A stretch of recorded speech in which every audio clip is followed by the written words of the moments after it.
Hello students, how are you? I hope you all are safe and fine.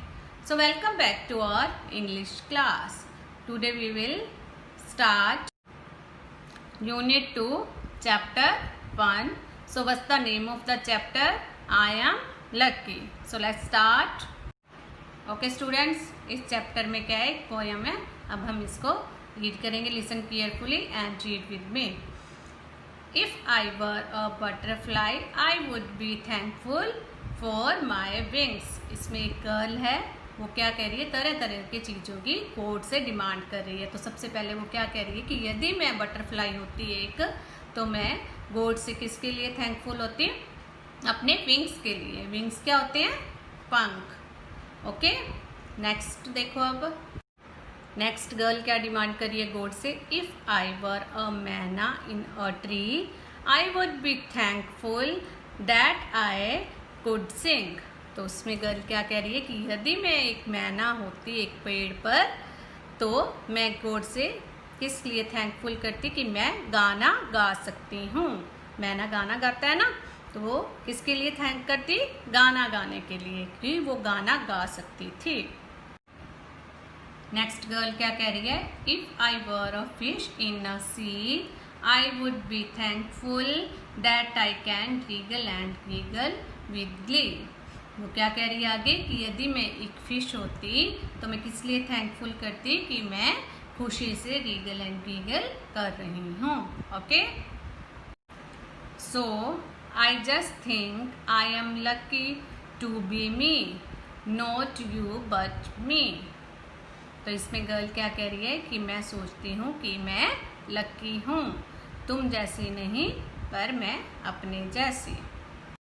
Next देखो girl क्या कह रही है? If I were an elephant I would be thankful that I can raise my trunk. तो आगे किसके लिए वो गर्ल किसके लिए कह रही है कि यदि मैं एक एलिफेंट होती तो मैं किसके लिए थैंकफुल होती कि मैं अपनी सूंड को ऊंचा उठा सकती हूँ. ट्रंक मीन्स सबको पता है ना, सूंड. और रेज योर हैंड्स कहते हैं ना, तो आप कैसे करते हो? हैंड अपने ऊपर उठा लेते हो ना, तो उसके लिए रेज मीन्स क्या होता है? ऊपर उठाना. तो इसके लिए इसमें एलिफेंट होती तो वो किसके लिए थैंकफुल करती कि वो अपनी सूंड को ऊपर उठा सकती है. नेक्स्ट गर्ल क्या कह रही है? If I were a kangaroo I would try to hop right up to the moon. तो नेक्स्ट गर्ल क्या कह रही है कि यदि मैं एक कंगारू होती तो मैं मून तक कूदने का ट्राई कर सकती. मून तक कूदने की कोशिश कर सकती. ट्राई मीन्स कोशिश करना, तो वो मून तक कूदने की कोशिश कर सकती. कंगारू ऊंची ऊंची कूदता है ना, तो इसलिए वो कह रही है कि यदि मैं कंगारू होती तो मैं मून तक कूदने के लिए ट्राई कर सकती. If I were N octopus I would be thankful for my 8 arms. आगे क्या कह रही है कि यदि मैं एक ऑक्टोपस होती तो मैं किसके लिए थैंकफुल होती? अपनी 8 आर्म्स के लिए. ऑक्टोपस की 8 आर्म्स होती है ना, तो वो क्या कह रही है कि मैं किसके लिए थैंकफुल होती? अपनी 8 आर्म्स के लिए. So I just think I am lucky to be me, not you but me. तो इसमें गर्ल क्या कह रही है कि मैं सोचती हूँ कि मैं लकी हूँ, तुम जैसी नहीं पर मैं अपने जैसी. What do you think you want to be? Do you want to be like me or just you? तो गर्ल आगे क्या कह रही है कि तुम क्या सोचते हो? तुम क्या बनना चाहते हो? तुम मेरी तरह बनना चाहते हो या अपने जैसा ही रहना चाहते हो? ओके स्टूडेंट्स, अब आपको ये पोएम अच्छे से समझ में आ गई होगी. अब मैं इसकी आपको समरी बता रही हूँ. Listen carefully. इसमें क्या है, एक गर्ल होती है, वो तरह तरह की चीज़ों के लिए गॉड से डिमांड करती है. वो कभी कहती है कि मुझे कैसा बनना है, कि मुझे बटरफ्लाई जैसा बनना है, उसके जैसे मुझे विंग्स चाहिए, तो मैं उसके लिए गॉड से थैंकफुल होती.